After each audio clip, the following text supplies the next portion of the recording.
Banjir lagi, banjir lagi. Udah kayak langganan tahunan gak sih? Apalagi di Jakarta. Tahun demi tahun yang mau menjabat jadi pemimpin daerah pasti ada janji buat ngurusin banjir. Tapi nyatanya masalah muncul lagi. Istana negara kita aja udah pernah kebanjiran bukan sekali dua kali, tapi 4 kali dalam 20 tahun terakhir.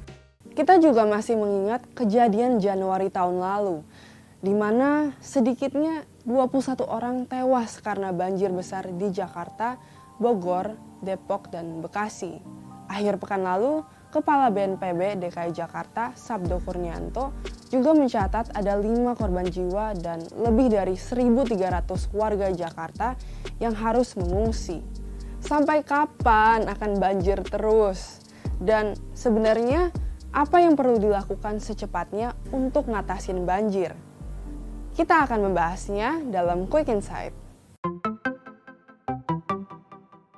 Dari seluruh peristiwa banjir di Jabodetabek, yang paling banyak disorot adalah peran pemerintah daerah, terutama Gubernur DKI Jakarta Anies Baswedan.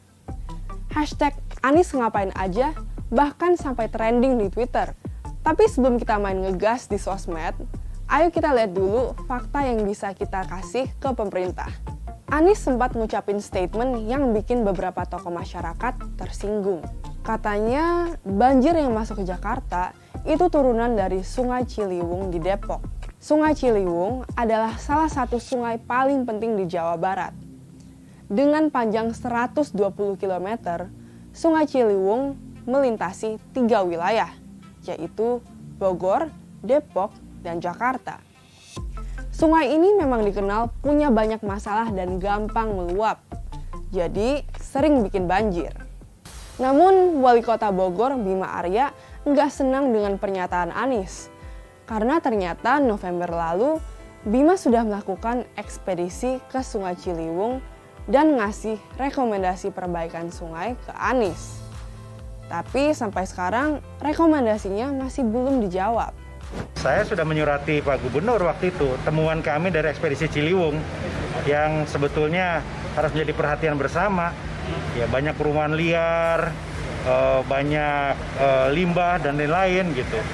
Jadi persoalan banjir ini sekali lagi nggak bisa dadakan, tidak bisa ditangani ketika musim hujan saja, harus terintegrasi semua dari hulu ke hilir. Faktanya, wajar kalau banjir Jakarta itu turunan dari Depok dan Bekasi.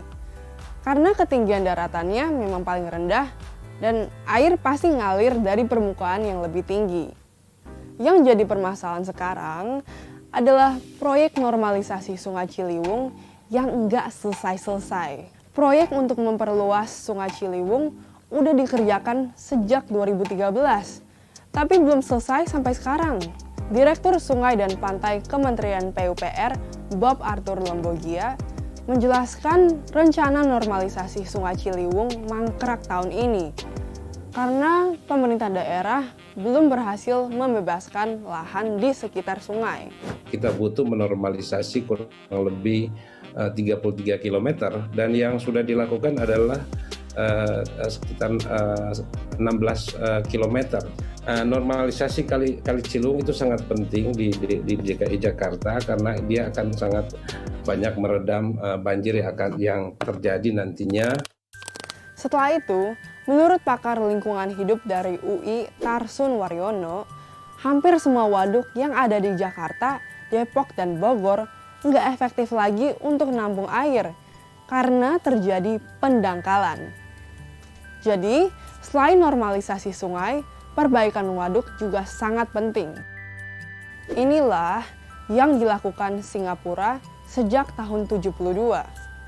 Karena mereka terus mengalami banjir besar pada 60-an, pemerintahannya mengembangkan jaringan kanal dan sungai sepanjang 8.000 km untuk disambungkan langsung ke reservoir atau waduk yang luas. Melihat Singapura yang sekarang, sulit dibayangin bahwa beberapa dekade yang lalu, mereka juga sering mengalami banjir bandang. Indonesia juga membutuhkan lebih banyak lahan yang nggak ditanamin beton dan bangunan, agar air hujan bisa langsung diserap ke bumi. Maka itu, Tarsun juga menyarankan pemerintah untuk merehabilitasi puluhan hektar lahan kritis di wilayah Bogor. Penanaman pohon di wilayah-wilayah tersebut akan memastikan resapan air yang optimal sehingga volume air yang menuju pesisir laut bisa berkurang. Ini merupakan langkah-langkah yang wajib dilakukan oleh pemerintah daerah untuk menghadang banjir tahunan. Dan ini semua hanya bisa dilakukan melalui kerjasama yang baik antara pemerintah Provinsi DKI Jakarta, Bogor, Bekasi, dan Depok. Lalu menurut kalian, bagaimana caranya untuk minta pertanggungjawaban pemerintah secara efektif? Apakah cukup dengan ngegas di Twitter? Atau apakah kita harus memberikan saran berdasarkan fakta? Tulis komentarmu ya, karena gue terkesan banget sama komen-komen kalian minggu lalu. Sampai jumpa minggu depan.